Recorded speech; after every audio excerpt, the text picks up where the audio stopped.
Akademika bersama dengan saya, Kristiani Serepina.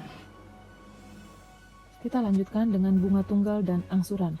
Untuk bunga, pastinya kalian sudah biasa bagi yang sudah sering menabung di bank. Bunga itu pastinya adalah tambahan uang sebagai jasa tabungan.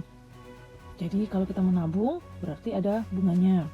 Atau mungkin ada juga orang yang meminjam uang, ada bunganya yang telah disepakati bersama. Untuk persentase bunga, seperti yang tadi untung dan rugi, kalau ditanyakannya adalah bunga, berarti yang di atas ini adalah bunga, yang di bawahnya itu adalah modal.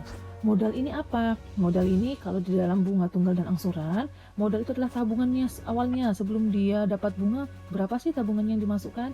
Atau kalau dia minjam uang, berapa sih pinjaman uangnya waktu dia belum kena bunga, setelah kena bunga pasti akan lebih besar. Begitu juga dengan tabungan, setelah ditabung, nanti tabungannya akan bertambah.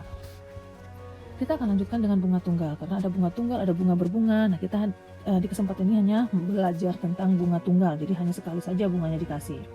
Nah, bunga tunggal itu adalah bunga yang diberikan hanya untuk sejumlah uang yang ditabungkan atau yang dipinjamkan.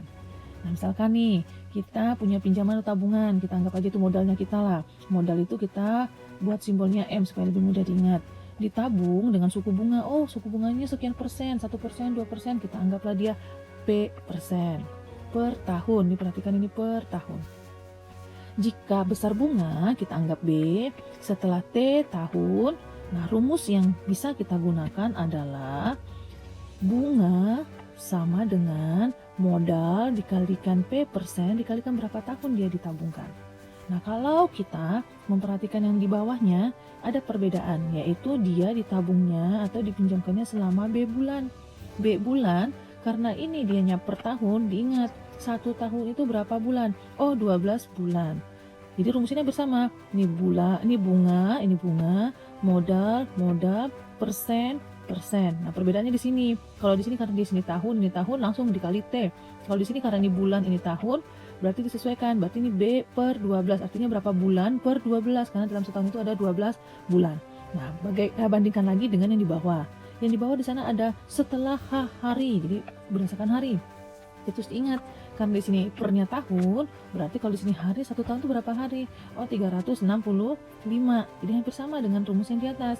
Bunga, di sini bunga, modal, di sini modal, dikalikan persenannya, di sini dikalikan persenannya, dikali lamanya menabung atau lamanya meminjam. Kalau hari berarti H per 365. Kemudian, untuk modal akhirnya, jadi kalau kita nabung berarti jadi berapa sih tabungan kita di bank? Nah, itu nanti modal semula atau modal awal ditambahkan bunga yang kita peroleh. Berapa rupiah nih bunganya? Misalnya kita menabung 2 juta, dapat bunga 500.000, berarti dijumlahkan yang awal ditambahkan dengan bunganya. Itulah modal akhir kita.